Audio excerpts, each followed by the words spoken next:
যি পানীয়ে ভয়ংকৰ ৰূপ লৈ গাঁওখন বুৰালে, দুভগীয়া গাঁওখনিৰ গাঁওবাসীয়ে নিৰাপদ ঘৰখন হেৰালে। হেৰালে সকলো সম্পদ। ওখ ঠাই বিচাৰি তাত অঘৰী জীৱন কটাইছে। বৰ সুখৰ দিন আছিল। আকাশখন কলা ডাৱৰে ঢাকি ধৰিছে। শুই আছিলোঁ নিশালীৰ উমত। সৌৱাচোন ডিঙিৰ তললৈকে পানী। সপোন ভঙাৰ নে ভৱিষ্যত গঢ়াৰ? সময় আহে যেতিয়া জান, জুৰি, নৈ বৈ যায় বিশাল পানী সাগৰলৈ।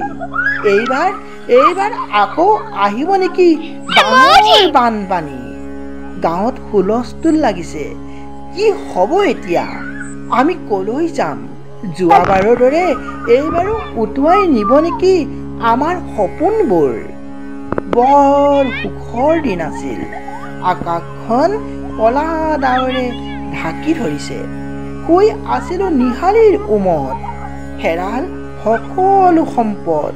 ওখ ঠাই বিচাৰি তাত অঘৰী জীৱন কটাইছে।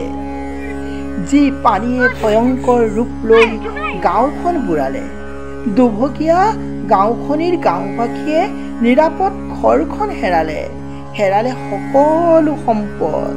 ওখ ঠাই বিচাৰি তাত অঘৰী জীৱন কটাইছে। বৰ সুখৰ দিন আছিল। আকাশখন কলা ডাৱৰে ঢাকি ধৰিছে।